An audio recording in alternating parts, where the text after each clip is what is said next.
booktube, it's Missy, and today I'm here to share with you guys a review of a book that I just finished, and that is Bearing the Honeysuckle Girls by Emily Carpenter.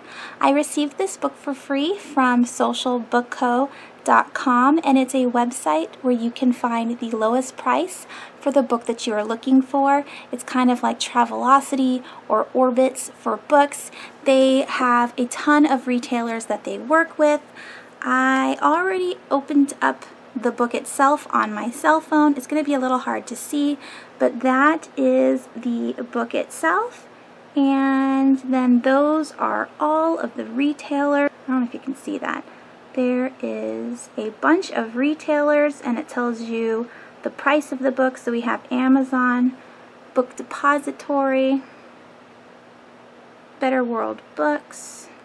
So these are all of the places where you can get this book, and then it tells you the lowest price and how much it's going to cost you to deliver to your area. This is for the United States. Anyways, it's a really cool website, and they contacted me and asked if I wanted to review books for them, and they would send me free books. And if you guys click on the link below, I will get a few pennies and they will get a few pennies, but ultimately it helps you find the book for its cheapest price, which I think is very cool because, you know, I will have a whole bunch of tabs opened. I will go to Thrift Books and Amazon Marketplace and Book Depository, and I'll try to find the exact same book I'm looking for the price that I want, and this is just way easier. You just go to one place and there's the book. So after my review, if you are interested in purchasing this book for yourself, the link will be down below. It'll take you to the exact part of the website that talks about this book and all of its prices, and if you click on the link, I get a little bit of money for it, and so that'll help me out.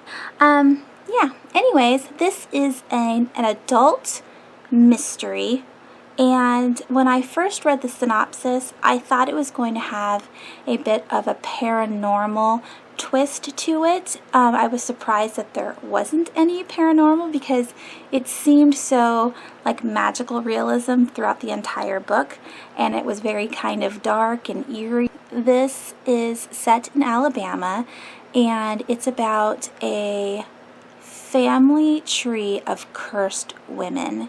The book starts off in 2012 with the present, and it is the main character is Althea Bell. We meet her as she's coming out of rehab and heading home to her estranged father to, you know, try to make amends.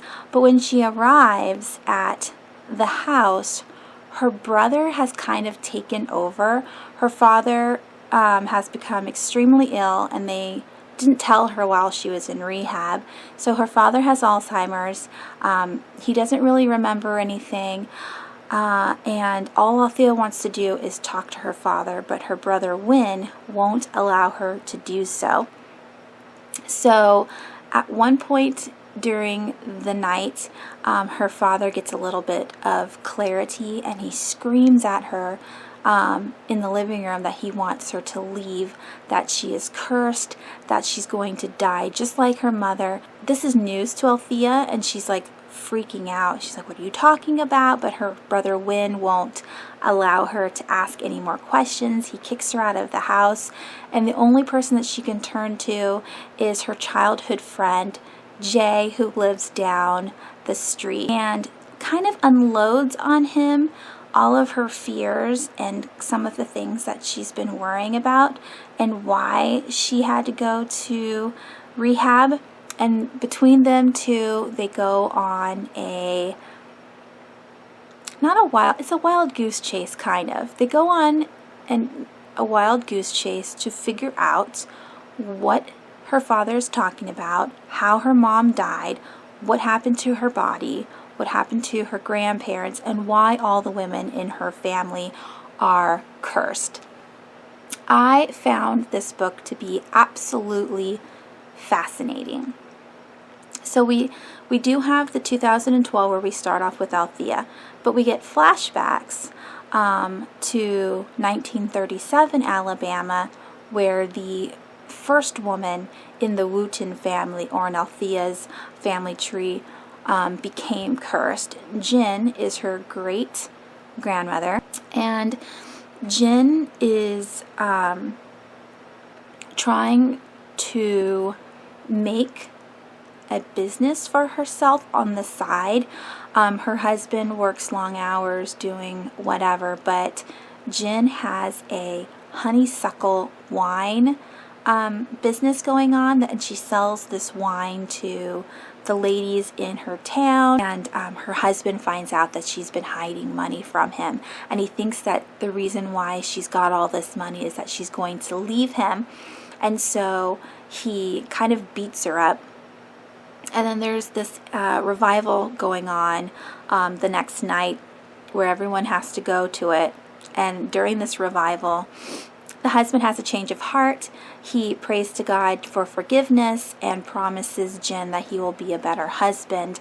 And in order to become a better husband to Jin, he's going to put her in Pritchard, which is a mental hospital in Alabama. So Jin is totally freaked out about going to this mental hospital. She doesn't want her husband to send her. And then we skip forward to Collie, which is Althea's grandmother, and Collie also was sent to Pritchard mental hospital. And then we have Trix, which is Althea's mom, who at 30 was also sent to this exact same mental hospital. And now Althea is being threatened to be placed at this hospital as well. So we have the mystery of why all the women at 30 become crazy and is sent to this mental hospital. We have what is this this prayer that Althea has been saying since she was 5, and her mother, said since she was 5, and it goes down the line. What's the prayer? What is this cigar box that has been passed down from woman to woman in the family? Who is the Honeysuckle girl? Is she real? Why does this story keep being brought up right before the mothers in the family die? And it's just like, it's this mystery that is so hard to figure out. Like, normally I can kind of get a gist of what's going to happen at the end, but in this book I had no idea. I was totally surprised at the end and a little sad. I couldn't believe that was it. This book I gave a 4-star to. It was really well written, but the characters had a little bit of flaws. Like Althea's childhood friend Jay isn't written very well, and to me I felt like he was more in the story to be her sponsor, as in like he funded all of her trips to figure out more information about her family. He kind of lent support to her, as in, someone to talk to and figure out what to do next, but really he was so two-dimensional. I didn't enjoy his character very much. The villains in this book, however, are amazing. I was so angry reading this book because the men were so mean and evil and so full of themselves and all about power and money and position instead of family and love and respect and all that stuff. So yeah, if you guys are interested in reading an adult mystery about mental hospitals and magic, just some family drama and some mystery, if you're interested in it, like I said, the link will be down below if you want to pick up this book as well. I really enjoyed it. 4 stars. It was really good, and I can't wait to read more by this author. This was her debut novel, so for her first book, it was pretty amazing. And that's it. Before I go, I want to talk about my look a little bit. I did borrow this look from a YouTuber. I believe her link down below. This is inspired by her video that I saw 2 weeks ago, but it's obviously not a recreation because there are a ton of half skeleton, half regular face on YouTube, all of these Halloween makeup looks. But basically the reason why I did this is because we have the you know, the healthy side, and then we have the dead moms. And this isn't a honeysuckle, but I needed a flower to match. I needed a flower to match the cover. So yeah, I will leave my inspired video down below where I got the idea to have the two-face. If you want a better makeup tutorial than, you know, what I have done, you can just type in half skeleton makeup tutorials on YouTube and tons will pop up. And yeah, I hope you guys enjoyed this review.